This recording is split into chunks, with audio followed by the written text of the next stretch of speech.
Hello everyone, welcome to APSC with Rahul YouTube channel. Let's start. Today article France and India. France और India जैसे दोस्तों, France क्यों चर्चा में है अभी?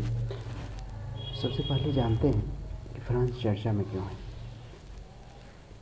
26 जनवरी को 75वां गणतंत्र दिवस मनाया गया। इसमें गेस्ट के रूप में फ्रांस के राष्ट्रपति मैक्रो को इनवाइट किया गया था। तो ये चर्चा का विषय है कि फ्रांस और भारत के बीच में क्या रिश्ता है, तो क्या संबंध है। तो इसके आज आर्टिकल है कि भारत और फ्रांस के बारे में। सबसे पहले ये जानने कि भारत के 75वें गणतंत्र दिवस पर फ्रांस के राष्ट्रपति एमेन्युअल मैक्रो के मुख्य अतिथि बनाने के लिए एक नया कीर्तिमान स्थापित हुआ है। आपको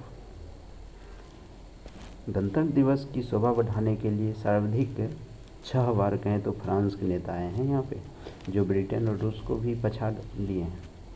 तो ये सबसे बड़ी। उसके बाद क्या है, भारत और फ्रांस के बीच में जो संबंध है ना,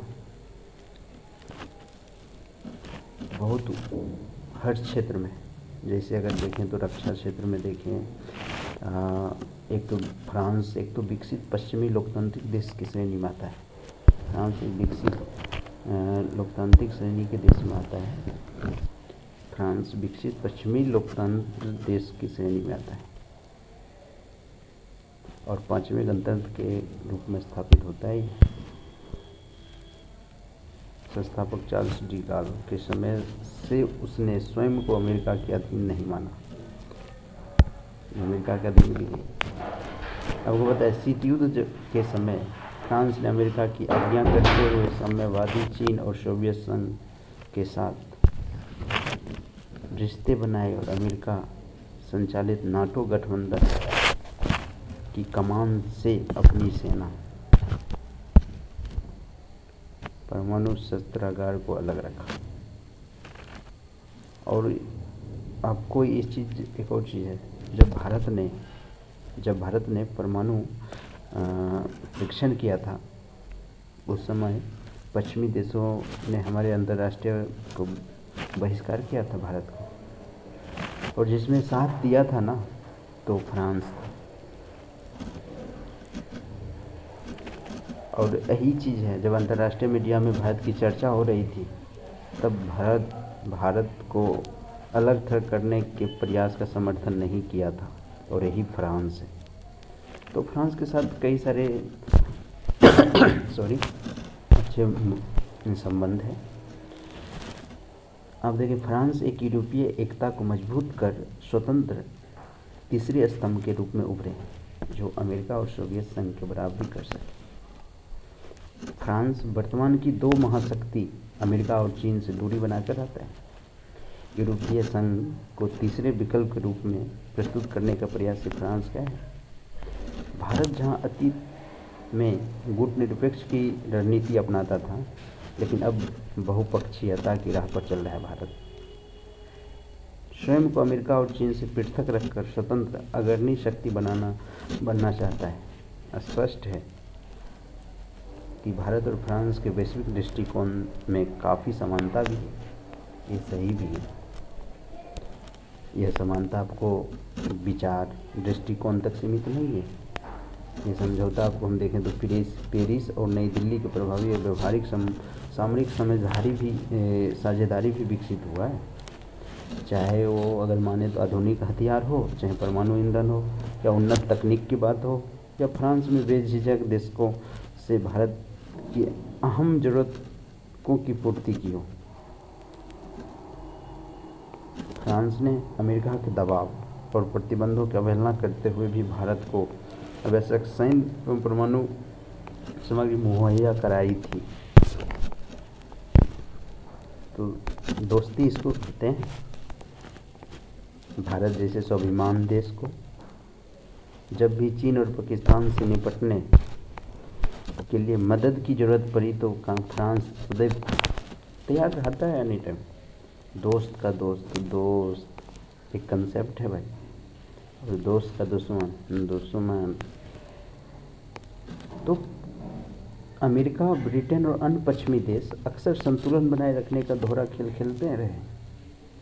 और भारत देखें, भारत के हितों की अनदेखी ही करते रहे। वर्ष 2020 में देखो तो अगर घटना भारत और चीन के बीच में गलवान घाटी की थी। मुठभेड़ के बाद फ्रांस ने क्या क्या राफेल विमान का आपूर्ति की प्रक्रिया को तेज कर दिया था। इससे चीन की आक्रामकता जो था उस पर तो अंकुश लगा। उसके बाद फ्रांस के विमानों और पनडुब्बी से भी भारतीय वायुसेना और नौसेना की मारक रक्षात्मक क्षमताओं की वृद्धि हुई है। रूस के बाद फ्रांस अब भारत का दूसरा सबसे बड़ा सैन्य आपूर्तिकर्ता बन गया है। रक्षा क्षेत्र में देखें, खरीदार और विक्रेता संबंधों से हटकर अगर देखें, सह उत्पादन की ओर बढ़ने की ओर लक्ष्य भारत ने रखा है। उसे फ्रांस समझौता है। इसी कड़ी में अगर देखें तो हाइड्रोजन 2047 के अंतर्गत दोनों देश ने एक साथ संप्रभु रक्षा और क्षमताओं का निर्माण करने का संकल्प भी लिया है। अगर अमेरिका जेट इंजन का संयुक्त उत्पादन में 80% प्रौद्योगिकी हस्तांतरण पर सहमत है, तो फ्रांस इस मामले में 100% हस्तांतरण की पेशकश कर रहा है। सोचो कहाँ अमेरिका कहाँ फ्रांस का है। 100% देने को तैयार है अमेरिका। अरे भाई, ये तो 80% ही दे रहे हैं। 20% तब पे भी उनको खरोंच है, रख लिया। रक्षा क्षेत्र में देखें, डिफेंस में फ्रांस हमारा अत्यंत विश्वसनीय मित्र है। भू राजनीतिक में भी फ्रांस भारत का घनिष्ठ मित्र है। हिंद महासागर में फ्रांस की अनदेखा नहीं किया जा सकता है ब्रो। और वहाँ उसके सैन्य अड्डे और कुछ क्षेत्र पर नियंत्रण भी है, जिनमें भारतीय सेना को प्रवेश और उपयोग के अधिकार प्राप्त हुए हैं। 2023 में Bharat France Indo Pacific roadmap की घोषणा हुई है। फ्रांस भारत को हिंद प्रशांत क्षेत्र के हर कोने में अपने इलाकों तक पहुंच और सैन्य सुविधाओं को उपलब्ध कराना चाहती है। फ्रांस प्रमुख माध्यम बना हुआ है हिंद प्रशांत क्षेत्र के। देखें तो पश्चिम भारत और फ्रांस और संयुक्त अरब अमीरात के साथ भी इनका व्यापारिक संबंध त्रिकोणीय सामरिक समीकरण बनाए हुए हैं। अगर पूर्वी छोर पर देखें, ऑस्ट्रेलिया के साथ वैसे ही एक त्रिकोणीय गठन किया गया है। भारत भी चीन के साथ अपनी प्रतिस्पर्धा में फ्रांस को एक मूल्यवान सहयोगी समझता है। भारत और फ्रांस में के बीच सामरिक साझेदारी में सिर्फ एक ही गड़बड़ और यह है कि फ्रांस एवं यूरोपीय को चीन के प्रति सामरिक अस्पष्टता है। फ्रांस भले ही हिंद प्रशांत क्षेत्र में भारत और अन्य साझेदारी के साथ कंधे से कंधे मिलाकर खड़ा हो, लेकिन हम इसकी अनदेखी नहीं करेंगे ब्रो कि चीन फ्रांस का व्यापारिक भागीदार है। मैक्रो खुद कहते हैं, यूरोप को ताइवान जैसे विवाद में अमेरिका से दूरी बनाए रखना चाहिए। चीन को उकसाने से परहेज करना चाहिए। आज देख लो ना, अभी एग्जाम्पल में लेते हैं, उदाहरण के स्वरूप लो तो रसिया और यूक्रेन विवाद कितना चल रही है। उकसाया किसने और हो गई ना, बर्बाद हो रही है दोनों देश। मजा पश्चिमी देश की ले रहे, तो यहाँ पे यही चल रही है।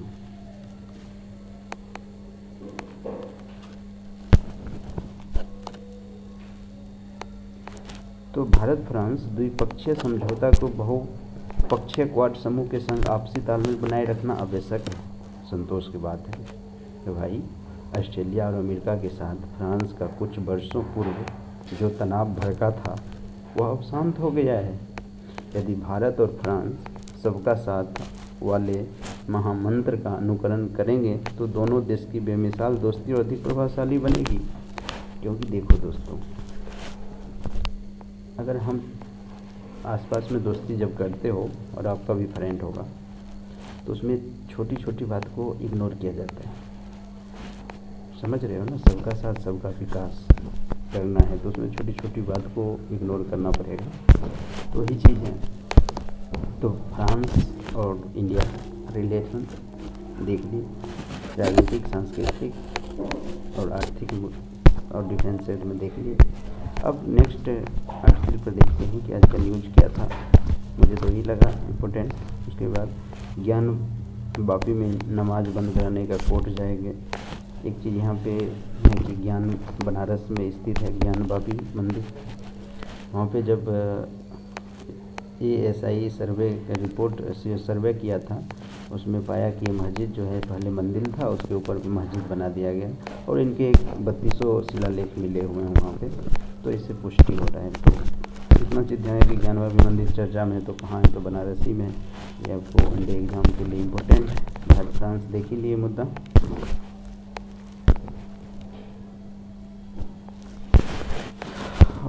उसके बाद बिहार में उठक पटक चल ही रहा है, लेकिन हाँ एक चीज़ है यहाँ पे देखते हैं, परिवहन में ग्रीन हाइड्रोजन के लिए फंड देने को तैयार है भारत सरकार। ये क्या है मुद्दा, देख लेते हैं। सबसे पहली बात है, भारत में ट्रांसपोर्ट सेक्टर में ग्रीन हाइड्रोजन के इस्तेमाल बढ़ावा दिया जा रहा है। तो इलेक्ट्रिक व्हीकल भी कहो,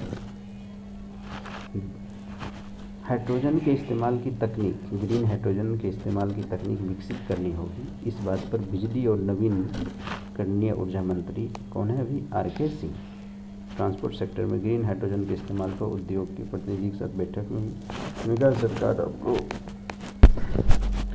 फंड देने को तैयार है, आप उस पर रिसर्च करें। इनसे फ़ायदा भी, ग्रीन हाइड्रोजन का उपयोग कहाँ होगा, कारों में होगा, दुपहिया तिपहिया वाहनों में होगा, बस ट्रक में होगा।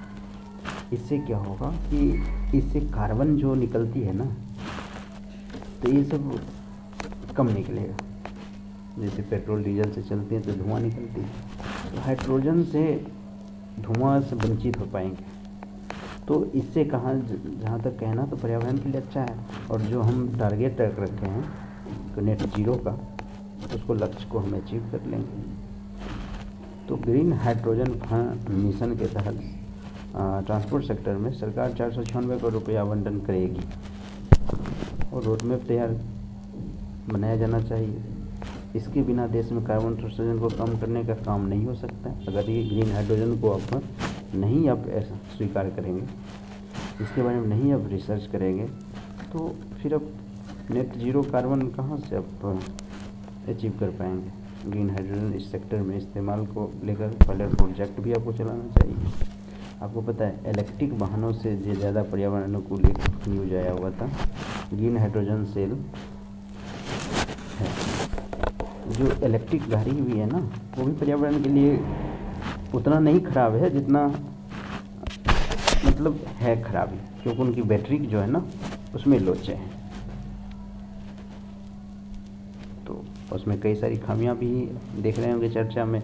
इस बैटरी की इलेक्ट्रिक गाड़ी का बैटरी टूट गया तो ये हो गया वो हो गया, बहुत सारे। लेकिन ग्रीन हाइड्रोजन में, हाइड्रोजन के बारे में अभी तक कुछ ऐसा नहीं आया, क्योंकि इसके टाटा मोटर्स और अशोक लीलैंड इसके बारे में रिसर्च भी चला रहे। 2023 में पहली बार देश में ग्रीन हाइड्रोजन सेल से चलने वाले बस का भी परिचालन इंडियन ऑयल की तरफ से शुरू किया गया था। अभी बिहार दरोगा जो एग्ज़ाम हुआ था उसमें एक पूछ लिया था क्वेश्चन, तो इसलिए इसी को अब जो ध्यान में रखिए। अब मैं बता दूं, गणतंत्र दिवस पर गूगल की विशेष डूडल लंच हुआ था, देखे होंगे सब गूगल।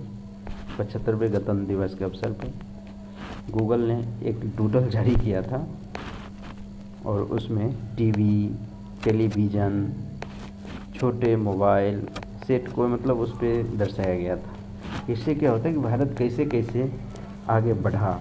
जैसे पहले कीपैड होता था, आप लोग के भी घर में कीपैड के बाद धीरे लोग एंड्रॉयड आ गया, एंड्रॉयड के बाद टच आया था, लगभग टच आया था, फिर एंड्रॉयड, उसके बाद टच स्क्रीन, तब स्क्रीन से भी टच करते चलने लगता था। आज कहाँ तक पहुँच गया, तो वो चीज़ के बारे में बता रहे हैं इसमें।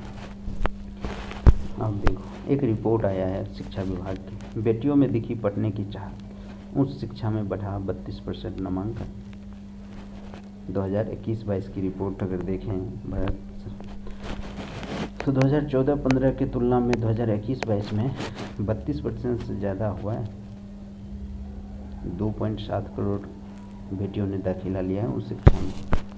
और सबसे ज़्यादा अगर कॉलेज देखें तो उत्तर प्रदेश में है, और उसके बाद महाराष्ट्र का स्थान आता है, तीसरा कर्नाटक का स्थान आता है। उसके बाद एक और ये आर्टिकल है, कार्बेट नेशनल पार्क उत्तराखंड में स्थित है, तो इसमें चर्चा का विषय बना है। और फल्लवगढ़ कंजर्वेशन भी वहीं पे है, रामनगर में ही। नैनी देवी हिमालयन बर्ड रिजर्व, नैनी देवम हिमालय बर्ड, तो इसके बारे में चर्चा है। अभी ये है कि सीनर ने 10 बार के चैंपियन जोकोविच को सेमीफाइनल में हरा दिया, तो ये सबसे ज़्यादा चर्चा में है। बग्घी हाँ। गणतंत्र दिवस के मौके पर 40 साल बाद कर्तव्य पथ पर पारंपरिक बग्घी फिर नजर आई। देखो बग्घी कैसे है, राष्ट्रपति महोदया बैठी हुई है इस पे, ये है बग्घी। इसकी रोचक कहानी भी है, चर्चा चलाते हैं। 250 साल पुरानी ये परंपरा को पुनर्जीवित करते हुए राष्ट्रपति द्रौपदी मुर्मू ने फ्रांसीसी के समक्ष एमेनुएल मैक्रों बग्घी में कर्तव्य पथ पर पहुंचे। उनकी सुरक्षा राष्ट्रपति के अंगरक्षक द्वारा की गई। यह भारतीय सेना की सबसे वरिष्ठ रेजिमेंट है। इसकी स्थापना 1773 ईस्वी में होती है। ये इस बग्घी की कहानी रोचक है। ब्रिटिश काल के दौरान बग्घी का प्रयोग भारत के वायसराय करते थे। आज़ादी के बाद इस पर दावे को लेकर भारत और पाकिस्तान में विवाद छिड़ गया था। विवाद का कोई तत्काल निर्णय लेने के लिए उच्च अधिकारी प्राप्त न होने के कारण भारत के तत्कालीन लेफ्टिनेंट कर्नल ठाकुर गोविंद सिंह और पाकिस्तान सेना के साहबजादा याकूब खान ने बग्घी की किसकी होगी इसके फैसले के लिए एक सिक्का उछाला था, और सिक्का में भारत टॉस जीत गया, और तब से यह बग्घी हमारे पास है। इस बग्घी में सोने की परत चढ़ी हुई है, मैं आपको दिखाता हूँ। देखो सोने की परत चढ़ी हुई है, यहाँ पे ये बग्घी है, सोने की परत चढ़ी है, देख रहे हो, सोना का परत चढ़ा हुआ है। और 1984 तक गणतंत्र दिवस समारोह में इसका उपयोग किया जाता था। उसके बाद इंदिरा गांधी की जैसे ही डेथ हुआ, उसके बाद इसका उपयोग करना बंद हो गया था। फिर अब शुरू किया है। आवाहन संगीत यात्रा से गणतंत्र दिवस परेड आगाज हुआ था। ध्यान रखना। CBI के 31 अधिकारियों को कर्मी को विशिष्ट सेवा पदक दिया गया।